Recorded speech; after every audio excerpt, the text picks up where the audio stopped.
दोस्तों, आप लोग अगर कहीं जाते होंगे तो अक्सर सड़क के किनारे देखते होंगे कि शादी ब्याह के लगन में बहुत सारे मैरिज हॉल होते हैं। शादी पार्टियां होती हैं। वहां पर एक बार जरूर मन करता है कि यार गाड़ी रोककर चलो वहां पर जमकर खाया जाए, पिया जाए। लेकिन आप लोग सोचते होंगे बहुत सारे लोग ऐसे होते हैं जो ये काम करते भी हैं। शहरों के मैरिज हॉल में अगर 1000 लोगों का वहां पर एस्टिमेट है तो कम से कम 50 लोग बाहरी लोग, शहर के लोग आकर उसमें खाना खाते हैं और चले जाते हैं। तो आज की कहानी ऐसी है। बहुत ही रोचक कहानी है कि एक लड़का जो कि पढ़ाई कर रहा था और कुरियर का काम भी कर रहा था, पार्ट टाइम जॉब भी कर रहा था। तो एक दिन सड़क के किनारे जा रहा था तो एक मैरिज हॉल में एक हाईफाई मैरिज हॉल था। उसे पता था कि यहां पर वीआईपी शादियां होती है, महंगा मैरिज हॉल है, तो वहां पर शादी का प्रोग्राम था। वो सोचता है कि यहां पर खाना खा लेते हैं, अपनी गाड़ी खड़ी करता है, बाल वगैरह सेट करता है और मैरिज हॉल के अंदर चला जाता है खाना खाने। जाते ही खाने पर टूट पड़ता है, भरपेट खाना खाता है। लेकिन कहते हैं विनाश काले विपरीत बुद्धि। खाना खाने से ही उसको तसल्ली नहीं हुई। सोचता है यार हाई शादी है तो हाई लड़कियां भी आई होंगी। और उसके बाद फिर वो मैरिज हॉल में इधर उधर चक्कर काटने लगता है। और दोस्तों, फिर उसके बाद उस एक प्लेट की कीमत उसे इतनी बड़ी पड़ जाती है कि जिसकी आप कल्पना भी नहीं कर सकते हैं। दोस्तों, एक बहुत ही इंटरेस्टिंग कहानी है। आइए जानते हैं पूरी कहानी इस वीडियो में। लेकिन वीडियो में आगे बढ़ने से पहले बस यही रिक्वेस्ट, वीडियो को लाइक कर दीजिए, चैनल को भी सब्सक्राइब कर लीजिए ताकि मेरा हौसला बढ़ता रहे। दोस्तों, ये कहानी है दिल्ली से सटे शहर गाजियाबाद की, उत्तर प्रदेश में पड़ता है। वहीं पर एक लड़का जिसका नाम विशाल होता है, वो इंजीनियरिंग की पढ़ाई कर रहा था और उसके साथ ही परिवार की माली हालत ठीक नहीं थी। तो फिर पार्ट टाइम जॉब भी करता था, एक कुरियर कंपनी में काम करता था। और एक दिन रात को वो माल सप्लाई करने के बाद, कुरियर का डिलीवरी देने के बाद वापस आ रहा था तो फिर उसके मन में ख्याल आता है, उस दिन लगन का बहुत महीना था, मई 2023 का ये दिन है। तो वो एक हाईफाई मैरिज हॉल के सामने से गुजरता है। उसमें शादी थी तो सोचता है यार खाना खा लेते हैं। और बहुत दिन हो गया अच्छा खाना नहीं खाया। तो वो अपने बाइक के डिक्की में एक बोतल पानी रखा हुआ था, अपना मुंह वगैरह धोता है। कपड़े ठीक ठाक वो पहनता था कि स्टूडेंट भी था तो उसकी आदत थी कपड़े अच्छे पहनने की।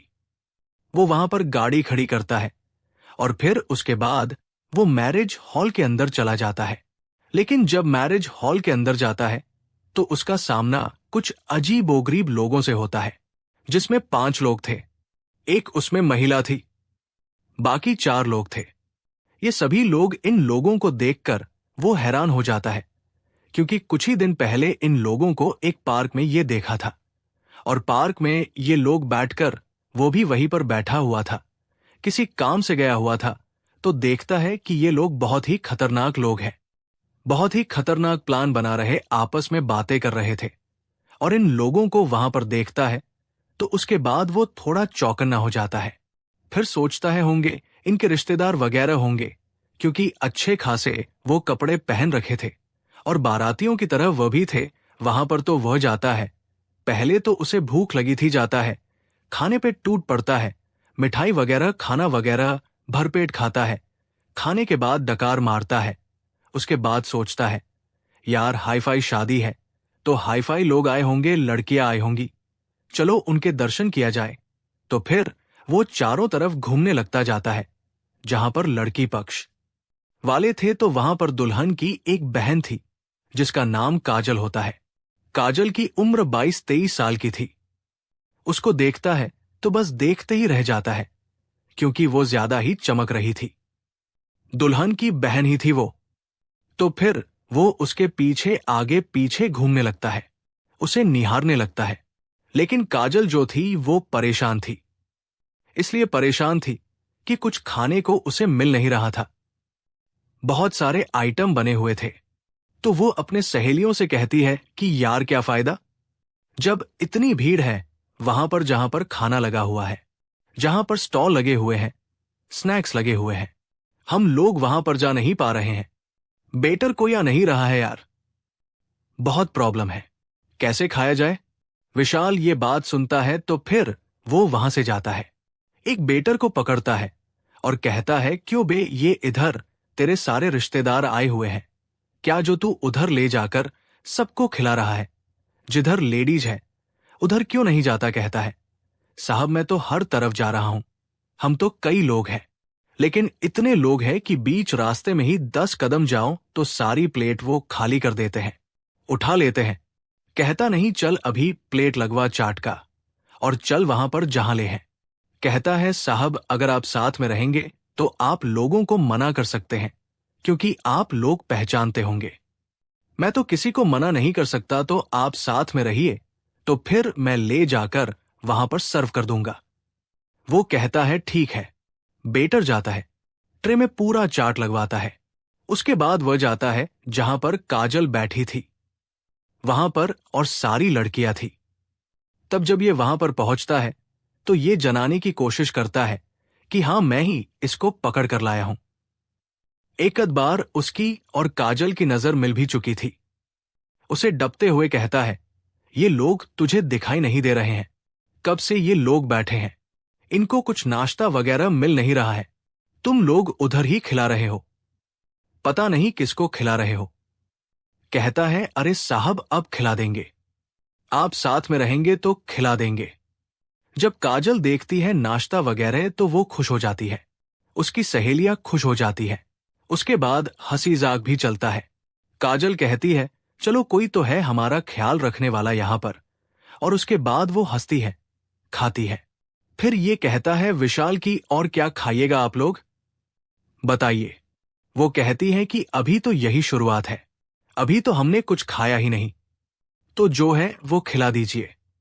उसके बाद दोस्तों वो बेटर उस बेटर को पर्सनल अपने साथ ले लेता है और वहां से आइसक्रीम, कोल्ड ड्रिंक, चाट, जो भी स्नैक्स वगैरह थे, पकोड़े वगैरह, वो सब लाके भर पेट उन लोगों को वहां पर खिलाता है। और 2-4 लोग आ जाती है, खाती है, जमकर खुश होती है, हंसी जाग चलता है। उसके बाद काजल उससे पूछती है विशाल से, अरे आप भी कुछ खाए कि नहीं खाए? वो कहता है, आप अगर खा लेंगी तो मेरा भी पेट भर जाएगा। कहती है, ऐसे कैसे हो सकता है? वो लोग उसे पकड़कर अपने बीच में बिठा लेती है और उसके बाद उसको भी खिलाती है।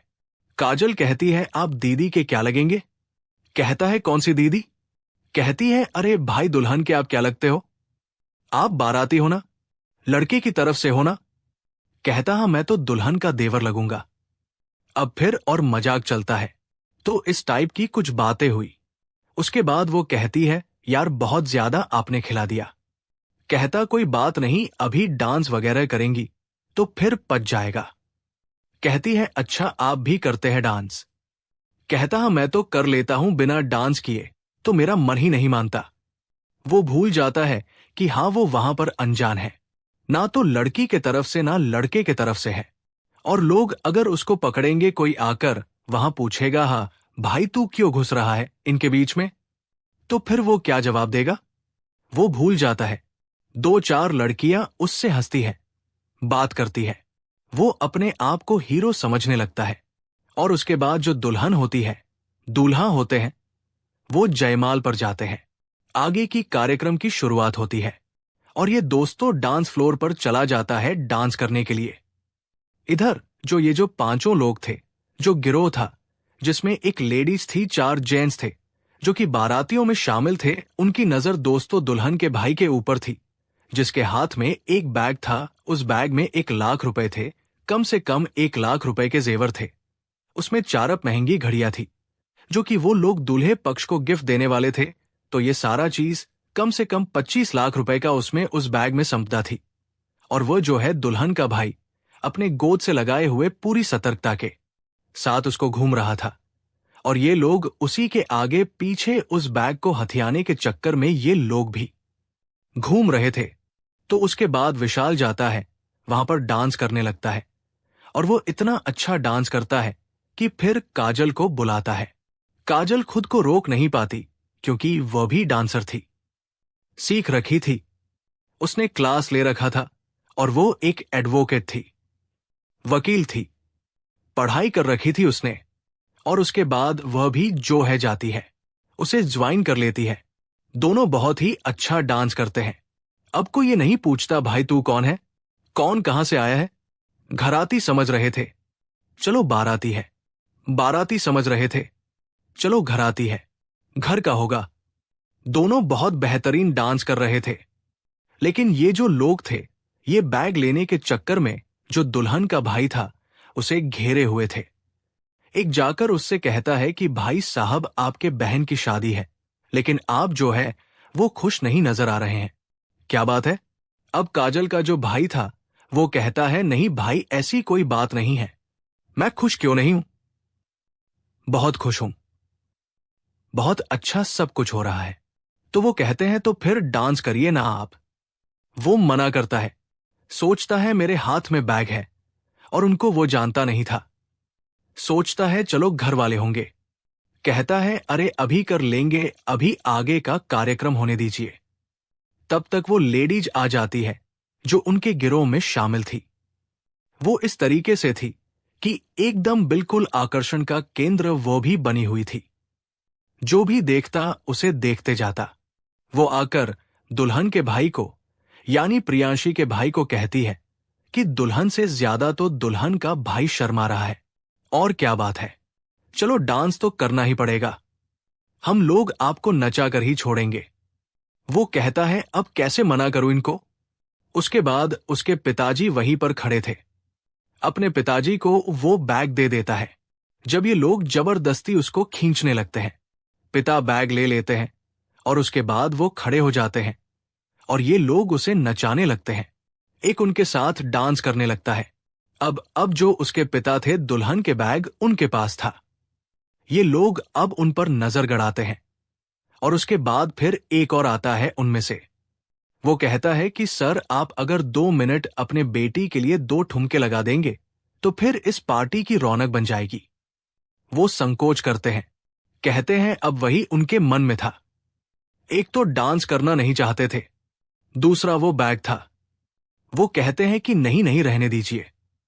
फिर वो लेडी आती है, कहती है अरे सर बस 1 मिनट, और उनका हाथ पकड़ लेती है, स्टेज की तरफ खींचने लगती है। जब स्टेज की तरफ खींचने लगती है तो फिर वो वहां पर जाते जरूर है, लेकिन काजल जो कि डांस कर रही थी, विशाल के साथ उसको वो बैग दे देते हैं और कहते हैं कि इसको बेटा संभाल के रखना। वो दोस्तों बैग ले जाकर साइड में खड़ी हो जाती है, क्योंकि उसे पता था कि उसमें क्या है। उसे वो संभाल कर खड़ी हो जाती है। विशाल को देखती है, विशाल उसे देखता है, और जब दुल्हन के पिता और उसके भाई स्टेज पर आ जाते हैं तो दोस्तों फिर बारातियों घरातियों में जोश आ जाता है। पूरा मैरिज हॉल खचाखच भरा था। फिर बहुत सारे लोग स्टेज पर आते हैं। ये लोग खींच खींच कर लाते हैं, आइए आइए आइए, यानी कि पूरा ये माहौल बना रहे थे। किसी तरीके से लोगों को उलझाया जाए, इसमें फंसाया जाए और फिर इस बैग को लेकर रफू चक्कर हो जाया जाए। लेकिन वो भाई से बैग ले रहे थे, नहीं ले पाए। पिता से बैग ले रहे थे, नहीं ले पाए। अब बैग जो है काजल के हाथ में था। जब सारे लोग डांस करने लगते हैं, पिता और भाई और सभी लोग और बहुत सारे बाराती घराती, तो सबकी नजर उधर थी।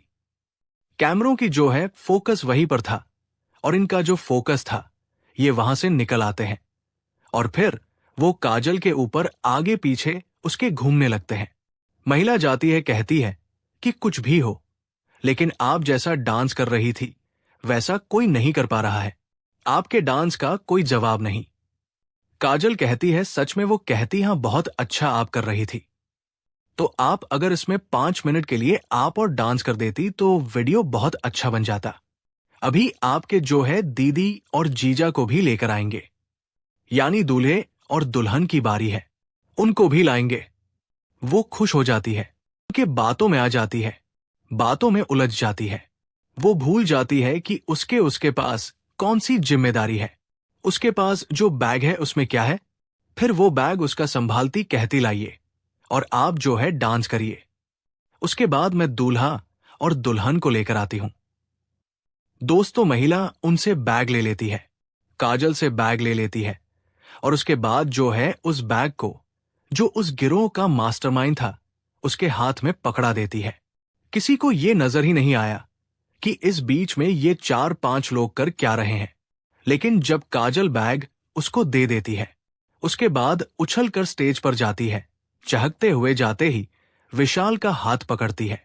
उसके बाद डांस करने लगती है। विशाल उसको देख रहा था और वो समझ रहा था कि जो बैग ये है इसमें कीमती सामान होगा। तो वो काजल से पूछता है, क्योंकि उसको देख रहा था जब डांस कर रहा था कि बैग उसके हाथ में है। कहीं ना कहीं वो भी चौकन्ना था। कहता है, अरे वो बैग क्या हुआ जो तुम्हारे हाथ में था? तब उसे समझ में आता है। कहता है, बैग तो मैंने किसी को दिया है। वो कहता है, अरे यार बैग तो गया, वो तो चोर थे यहां पर। अब जैसे दोस्तों वो सुनती है डीजे की आवाज में, और तो किसी को नहीं सुनाई देता। वो एकदम सन्न रह जाती है। अब ये स्टेज छोड़कर कहता है कि किसको दिया? वो बोलिए उस लेडीज को दिया था। वो भागता है दोस्तों गेट की तरफ, क्योंकि उसे पता था कि कहीं ना कहीं लेडी जो है वो बाहर ही जाएगी। अब जब वो भागता है, उसके पीछे पीछे काजल भागती है। आगे आगे विशाल, पीछे पीछे काजल। जब इन लोगों को ये बेतहाशा भागते हुए देखते हैं तो बहुत सारे लोग उधर दौड़ते हैं, देखते भी हैं। और ये जाता है जैसे गेट के बाहर एक बंदा था, उस बाइक को लेकर बाइक पर बैठा था। बाइक स्टार्ट कर दिया था, बस निकलने ही वाला था कि ये उछलकर उसके ऊपर जंप मारकर उसको दबोचता है और हाथापाई होने लगती है। बैग छीनने की कोशिश करता है। दोनों में गुथी गुत्ता होता है दोस्तों।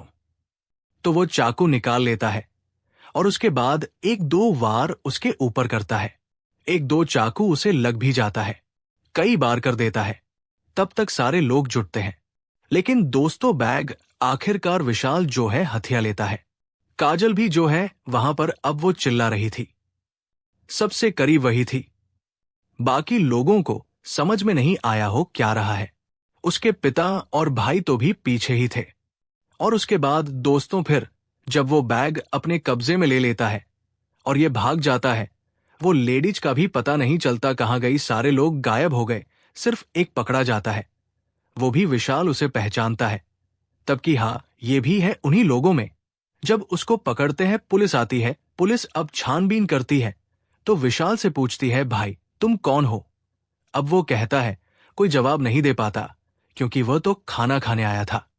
फिर बताता है, साहब मैं तो स्टूडेंट हूं और कुरियर का काम करता हूं। बस मैं चला आया था अपना पेट भरने के लिए। अब दोस्तों उसे भी हिरासत में ले लेते हैं, संदिग्ध के तौर पर। और उसके बाद अब उसे भी वो वहां से लेकर चले जाते हैं। काजल कहती रही कि नहीं, इन्होंने ही तो बैग दिलाया है, लेकिन पुलिस नहीं मानती। वो सोचती है क्या पता इनका पार्टनर रहा हो, किसी बात पे झगड़ा हो गया हो, और उसके बाद जो है ये बैग खुद छीन कर भागने की कोशिश कर रहा हो। लेकिन दोस्तों अब ये सारे लोग पकड़े जाते हैं। इधर जो शादी थी, वो शादी की रस्म होती है।